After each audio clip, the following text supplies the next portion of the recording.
नमस्कार, news capital express देख रहे हैं आप। मध्य प्रदेश के डिप्टी सीएम जगदीश देवड़ा का बयान। आज केंद्रीय मंत्री निर्मला सीतारमण ने बजट पेश किया। भारत की झलक इस बजट में दिखाई दी।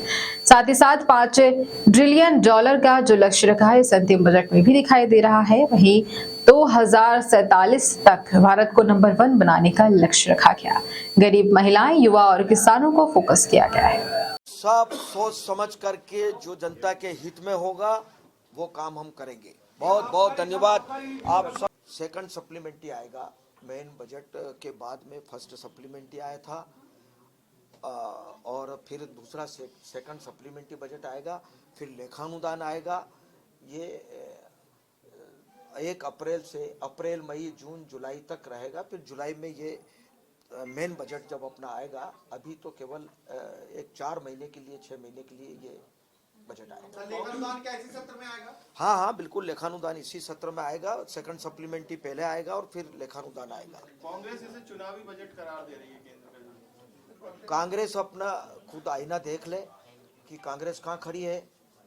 पूरे देश में अभी जो स्थिति हो रही है कांग्रेस की वो सबको पता है, देश की जनता जानती है।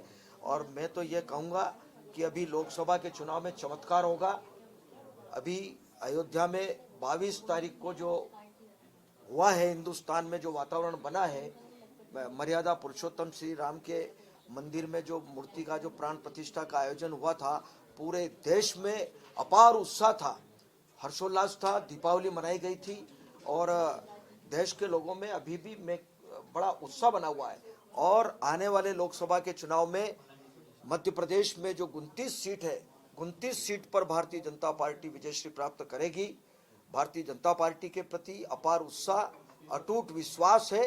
नेतृत्व के प्रति भी हमारे यहाँ भी मध्य प्रदेश में हमारे यशस्वी मुख्यमंत्री डॉक्टर मोहन यादव जी के नेतृत्व में सब लोग काम कर रहे हैं और देश के यशस्वी प्रधानमंत्री नरेंद्र मोदी जी के नेतृत्व में काम कर रहे हैं। तो निश्चित रूप से मुझे लगता है कि आने वाले लोकसभा के चुनाव में प्रचंड बहुमत से भारतीय जनता पार्टी की सरकार बनेगी और वो ताकतवर प्रधानमंत्री जो देश के नेता नहीं है, वो विश्व के नेता हैं, वो देश का नेतृत्व फिर करेंगे और फिर प्रधानमंत्री के रूप में फिर बैठेंगे। सारी चीजें सामने आएगी। मुझे कहना है कि अभी मेन बजट भी आएगा, बात करेंगे। बहुत बहुत धन्यवाद आप सबका। सरकार केंद्र के बजट का अध्ययन भी करेगी क्या? सभी का मैंने कहा कि मिडिल क्लास का भी, जो गरीब है उनका भी, किसान का भी, युवा का भी, महिलाओं का भी, सभी क्लास के लोगों का इस अंतरिम केंद्रीय बजट में ध्यान रखा गया है। बहुत खुशी की बात है नरेंद्र मोदी जी के नेतृत्व में। और आज जो हमारी वित्त मंत्री निर्मला सीतारमण जी ने जो कुछ अंतरिम बजट रखा है वो वास्तव में स्वागत योग्य है और इसका लाभ मध्य प्रदेश के लोगों को भी इन सब योजनाओं का लाभ मिलेगा।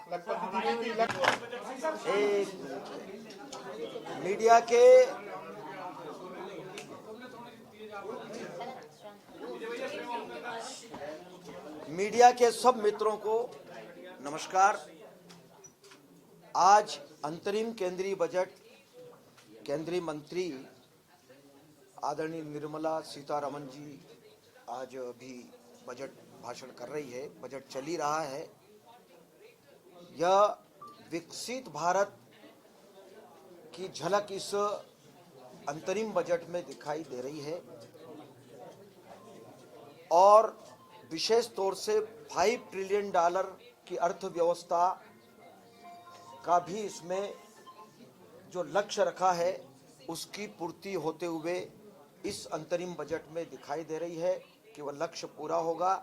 यह यशस्वी प्रधानमंत्री नरेंद्र मोदी जी के नेतृत्व में हो रहा है और 2047 तक का जो लक्ष्य देश के यशस्वी प्रधानमंत्री नरेंद्र मोदी जी ने जो रखा है कि पूरे विश्व में विकसित भारत के रूप में भारत हमारा नंबर 1 पर रहे, इस लक्ष्य को पूरा करने का भी पूरा ध्यान इस अंतरिम बजट में रखा गया है।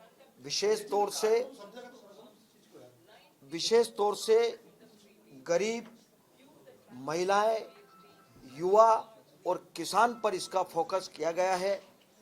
यह बजट निश्चित रूप से सभी वर्गों के लिए, गांव, गरीब, किसान, मजदूर, महिलाएं, युवा सभी लोगों का समावेश इसमें हुआ है, सबका ध्यान रखा गया है और लक्ष्य हमारा देश निश्चित रूप से प्रगति करे जैसा मोदी जी कहते हैं और हम सब उसका पालन भी करते हैं कि सबका साथ, सबका विकास, सबका प्रयास और सबका विश्वास, इस परिकल्पना को पूरा करने वाला यह अंतरिम केंद्रीय बजट है। निश्चित रूप से हम बहुत ही प्रसन्न हैं इनमें सभी बातों का, चाहे वो आयुष्मान कार्ड की योजना हो, फिर चाहे वो किसान सम्मान निधि की बात हो। मुझे लगता है कि अभी बजट भाषण चल ही रहा है, कई बातें इसमें और आना भी है, लेकिन अभी जो कुछ बातें आई है सामने, समग्र रूप से सारी बातें जो योजनाएं केंद्र सरकार की चल रही है मोदी जी के नेतृत्व में, उन सब का ध्यान इस अंतरिम केंद्रीय बजट में रखा गया है। मुझे लगता है कि जो प्रदेश के हित में हो सकता है, जो देश के हित में हो सकता है, जो इन सब वर्गों के हित में हो सकता है, उन सब बातों का समावेश इस बजट में किया है। सर्वस्पर्शी यह अंतरिम केंद्रीय बजट है, स्वागत योग्य है। हम निर्मला सीतारमण जी का भी स्वागत करते हैं और केंद्रीय हमारे देश के यशस्वी प्रधानमंत्री नरेंद्र मोदी जी के नेतृत्व में जो लक्ष्य, बहुत बड़ा लक्ष्य है कि 2047 तक हम हिंदुस्तान को विकसित भारत के रूप में नंबर 1 पर लाएंगे। यह बहुत बड़ा लक्ष्य है, उसमें हम सब मिलकर के मदद करेंगे। प्रदेश सरकार भी उनके साथ खड़ी है और हम भी उसमें पूरा सहयोग करेंगे। सर, आने वाले समय में मध्य प्रदेश का बजट भाई, ये सारी जितनी योजनाएं चल रही है, चाहे वो किसान सम्मान निधि हो, आयुष्मान कार्ड की बात हो, फिर चाहे वो जितनी योजनाएं चल रही है वो सब पूरे देश में चल रही है, उसमें मध्य प्रदेश भी हमारा साथ ही है। इसलिए जो कुछ बजट में आ रहा है वो मध्य प्रदेश में भी उसका लाभ मिलेगा और इन सब बातों का ध्यान रखा गया है। अब मेन बजट जब आएगा तब उसके बाद में कई चीजें सामने आएंगी। मुझे लगता है कि जो प्रदेश के हित में हो सकता है, जो देश के हित में हो सकता है, जो इन सब वर्गों के हित में हो सकता है, उन सब बातों का समावेश इस बजट में किया है। सर्वस्पर्शी यह अंतरिम केंद्रीय बजट है, स्वागत योग्य है। हम निर्मला सीतारमण जी का भी स्वागत करते हैं और केंद्रीय हमारे देश के यशस्वी प्रधानमंत्री नरेंद्र मोदी जी के नेतृत्व में जो लक्ष्य, बहुत बड़ा लक्ष्य है कि 2047 तक हम हिंदुस्तान को विकसित भारत के रूप में नंबर 1 पर लाएंगे। यह बहुत बड़ा लक्ष्य है, उसमें हम सब मिलकर के मदद करेंगे। प्रदेश सरकार भी उनके साथ खड़ी है और हम भी उसमें पूरा सहयोग करेंगे। सर, आने वाले समय में मध्य प्रदेश का बजट सभी का, मैंने कहा कि मिडिल क्लास का भी, जो गरीब है उनका भी, किसान का भी, युवा का भी, महिलाओं का भी, सभी क्लास के लोगों का इस अंतरिम केंद्रीय बजट में ध्यान रखा गया है।